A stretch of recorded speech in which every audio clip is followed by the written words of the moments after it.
খুলনার নড়াইলে সেখানে এক মহিলাকে ধর্ষণ করে খুনের অভিযোগ এই মুহূর্তে সামনে আসছে। কাউকেই রেয়াত করা হচ্ছে না, কাউকেই সেখানে শান্তিপূর্ণভাবে বসবাস করতে দেওয়া হচ্ছে না। ধর্ষণের ঘটনা সামনে আসছে, খুনের ঘটনা সামনে আসছে। নড়াইলের খবর এই মুহূর্তে আপনাদের সামনে আমরা তুলে ধরছি। বাংলাদেশের প্রত্যেকটা মুহূর্তের আপডেটের দিকে আমাদের নজর রয়েছে। বাংলাদেশে হিন্দু মহিলার ওপর নির্যাতন এবং টাকা মেটানোর ছলে মহিলাকে ডেকে নিয়ে গিয়ে গণধর্ষণ করা হয়। ধর্ষণের পর মহিলার মুখে বিষ ঢালার অভিযোগ।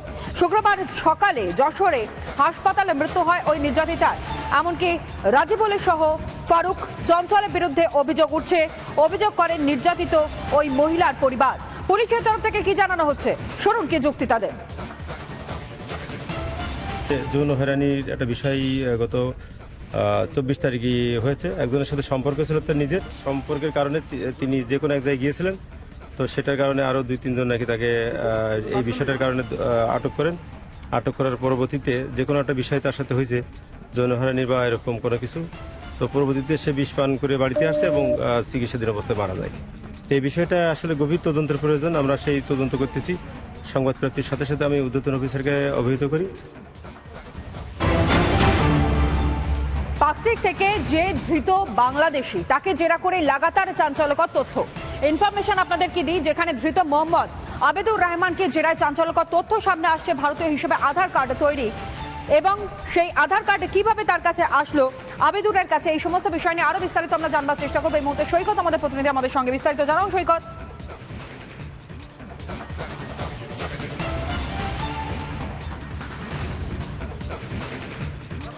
আবিদুর রহমানকে গতকাল পাকশির থানা আদালতে পেশ করে 6 তারিখ অবধি অর্থাৎ 6 জানুয়ারি অবধি নিজেদের হেফাজতে পেয়েছে। এই আবিদুর রহমানকে জিজ্ঞাসাবাদ করে কলকাতা পুলিশ যে বিষয়টা জানতে চায় সেটা হলো আবিদুর রহমান বিগত কয়েক বছর থাকছিল এই শহরে খিদিরপুর এলাকায়, কিন্তু তার আধার কার্ড বানিয়েছিল উত্তর 24 পরগনা এলাকা থেকে। তাহলে এই দু ধরনের অ্যাড্রেস বা আধার কার্ড উত্তর 24 পরগনা থেকে বানালো কেন? তাহলে উত্তর 24 পরগনা সীমান্তবর্তী এলাকায় বিভিন্নভাবে সক্রিয় রয়েছে বিভিন্ন প্রতারণা চক্র, অনুপ্রবেশকারীদের চক্র, এমনকি ড্রাগ মাফিয়া চক্র থেকে শুরু করে বিভিন্ন চক্র, প্রতারণা চক্র রয়েছে। ভুয়ো নথি তৈরি করে ভারতীয় হিসাবে চালিয়ে দেওয়ার যে চক্র সেটাও অ্যাক্টিভ রয়েছে। সেই ধরনের কোন চক্রের সঙ্গে ইনভলভ ছিল কিনা এই বিষয়টা জানার চেষ্টা করছে তদন্তকারীরা। এর পাশাপাশি যেখান থেকে অ্যারেস্ট হয়েছে অর্থাৎ মার্কাস স্ট্রিট এবং পার্শ্ববর্তী সংলগ্ন এলাকা থেকে অ্যারেস্ট হয়েছে, সেখানে আর তার প্রোফাইলটা চেকিং করছেন কলকাতা পুলিশের তদন্তকারীরা। এবং সেই তদন্তের প্রেক্ষিতে দাঁড়িয়ে কোন কোন বিষয়গুলো সামনে উঠে আসে, আরো কোনো চাঞ্চল্যকর তথ্য এই মুহূর্তে তদন্তকারীদের হাতে উঠে আসে কিনা সেদিকেও নজর রাখো। আপাতত ধন্যবাদ জানাই সৈকত। ক্যানিং থেকে ধৃত জঙ্গি জাভেদ মুন্সিকে জেরা করে চাঞ্চল্যকর তথ্য এই মুহূর্তে তদন্তকারী আধিকারিকদের হাতে, যেখানে স্পষ্টত উল্লেখ করা হয়েছে লস্কর ই তৈবার সংগঠনের সঙ্গে যোগাযোগ করবার জন্য বারংবার পাকিস্তানে গিয়েছিল এই জাভেদ এবং এই জাভেদকেই বাংলায় পাঠানো হয়েছিল সংগঠনকে আরো মজবুত করতে, আরো চাঙ্গা করতে।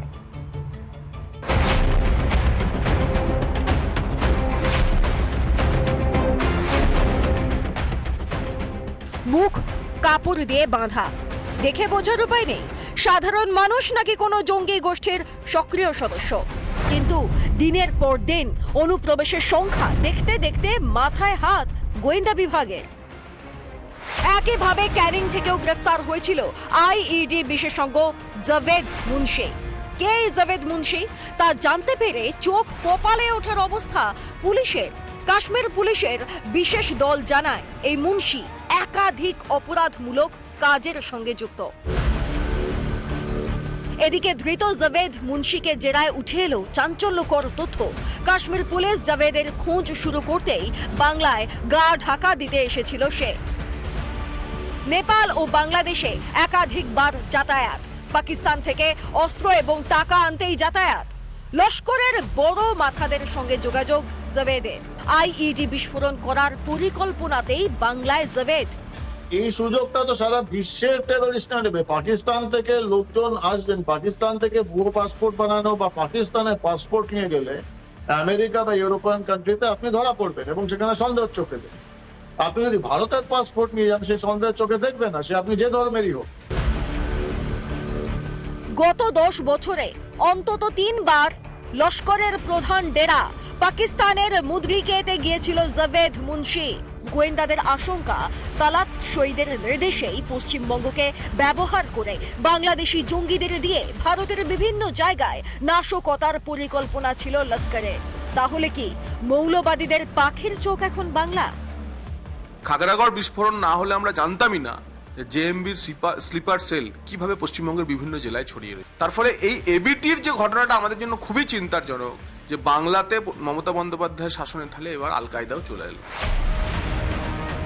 অন্যদিকে জাভেদ মুন্সিকে নিয়ে রীতিমতো চিন্তার ভাঁজ কাশ্মীর পুলিশের। লস্কর নেতা এবং তার ছেলের সঙ্গে একাধিকবার বৈঠক করেছে এই জাভেদ। বিস্ফোরক পাঠানো হতো হরিহরপাড়ায় আব্বাস মনিরুলের কাছে।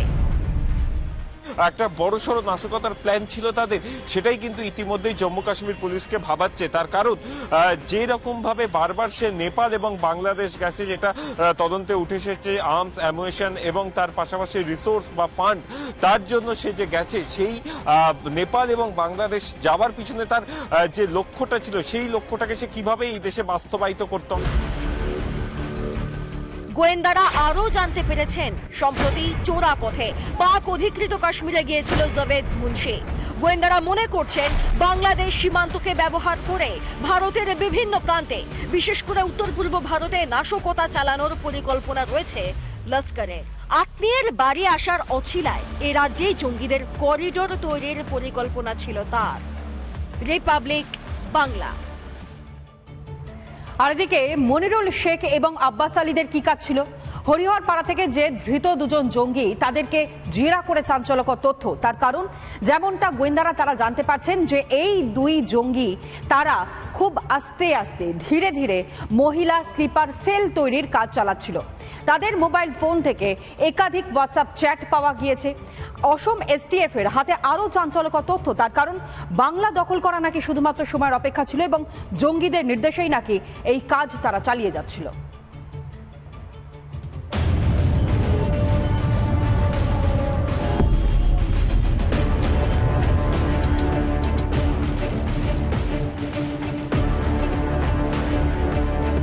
বাংলায় আস্তে আস্তে ছড়িয়ে পড়ছে জঙ্গি জাল। আনাচে কানাচে জঙ্গিদের আনাগোনা আরো ভয় বাড়াচ্ছে বাংলার মানুষের। চলছে নাশকতার একাধিক পরিকল্পনা।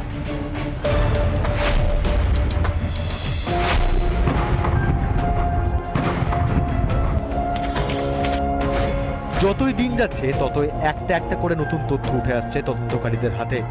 ঠিক এরকমই আরো এক নতুন তথ্য উঠে এলো গোয়েন্দাদের হাতে। হার হিম করা তথ্য হলো এটাই যে শুধু পরিযায়ী শ্রমিকরা নয়, এবার জঙ্গিরা টার্গেট করেছিল মহিলাদেরকেও। মহিলাদের আনসারুল্লাহ বাংলা টিমের সদস্য পদ গ্রহণ করানোর পরিকল্পনা করেছিল তারা। টার্গেটে ছিল গ্রামের মহিলারাও। গোয়েন্দারা জানতে পেরেছেন যে মহিলাদেরকে নিয়ে জেহাদি সংগঠন গড়ারও কিন্তু ছক কষেছিল এই এবিটি টিমের সদস্যরা।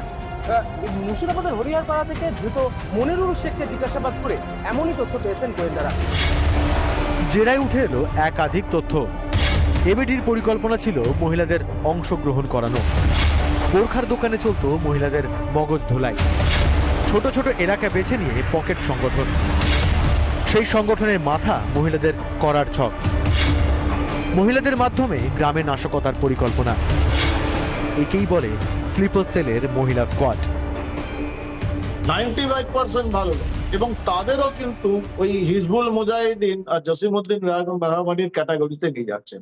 এটা ভয়ঙ্কর অপরাধ দেশের প্রতি, সমাজের প্রতি, রাষ্ট্রের। মুর্শিদাবাদ থেকে স্লিপার সেলের দুই সক্রিয় জঙ্গি মনিরুল শেখ ও আব্বাস আলীকে জেরা করে এই ধরনের একাধিক তথ্য এসেছে অসম পুলিশের হাতে। এমনকি এই কথা স্বীকারও করেছে মনিরুল শেখ বলে জানা যাচ্ছে পুলিশ সূত্রে। মনিরুল শেখের ফোনে গোপন তথ্য, একাধিক ফোন নাম্বার উদ্ধার করেছে অসম পুলিশ। উদ্ধার বেশ কিছু তরুণীর ফোন নাম্বার। তদন্তকারীদের হাতে এসেছে হোয়াটসঅ্যাপ চ্যাটও। বাংলাদেশের মৌলবাদীরা বলছে যে মমতা ব্যানার্জিকে উদ্দেশ্য করে যে আপনারা মমতা ব্যানার্জি দ্রুত পশ্চিমবঙ্গকে ভারত থেকে আলাদা করুক, বাংলাদেশের সাথে গ্রেটার বাংলাদেশ গড়ে তুলুক। এটা একটা পরিকল্পিত প্ল্যান চলছে। গোয়েন্দা তথ্য আরো বলছে যে কোনো কাজে মিশে যেতে পারেন মহিলারা। ফলে মহিলাদের ব্যবহার করাটা এক্ষেত্রে আরো সহজ। ভিন রাজ্য বা ভিন দেশ থেকে জাল নথির সাহায্যে এ রাজ্যে বা এ দেশে ঢুকে তারপর সংগঠনকে মজবুত করার কাজ করেছে জঙ্গি গোষ্ঠী এবিটি, আইসিস বা জেএমবি। পশ্চিমবঙ্গের বুকে মৌলবাদী শক্তি মাথাচাড়া দিয়েছে 2011 পর থেকে। সেটা উভয় মৌলবাদ, ধর্মীয় মৌলবাদ, যাকে ভিত্তি করেই বিজেপির উত্থান, এবং বিজেপির উত্থানে যে ক্ষেত্রে লালন পালন জমি তৈরি করেছেন মমতা। যুবক, পরিযায়ী শ্রমিক, মহিলারা ছাড়াও আর কারা কারা ছিল জঙ্গিদের নিশানায়? কেনই বা এপার বাংলাকে অশান্ত করার পরিকল্পনা? বাংলাদেশে জঙ্গি মুক্তি ঘটতেই জঙ্গি আতঙ্ক আর নাশকতার চক্রান্ত। জামাতি বা জিহাদিদের নিশানায় কেন বাংলা? সেটাই এখন জানার চেষ্টা করছে গোয়েন্দারা। রিপাবলিক বাংলা। আত্মরক্ষার অধিকার পৃথিবীর যে কোনো ধর্মের মানুষের আছে, আর স্বাভাবিক অধিকার আছে, আমরা যাকে সারা পৃথিবী জুড়ে মানবাধিকার বলে জানি। বিবেকানন্দই বলে গিয়েছিলেন, ধর্ম ভারতের মূল চালিকা শক্তি। অর্থনীতি, রাজনীতি যাই করো না কেন, ধর্মের উপর ভিত্তি করে হওয়া যায়। আমাদের কি একটা হিন্দু রাষ্ট্র চাই? সময় এসছে এই উপমহাদেশে শুধুমাত্র হিন্দুদের নিশ্চিত এবং নিশ্চিন্ত বোধ করবার জন্য একটা আলাদা ভূমি,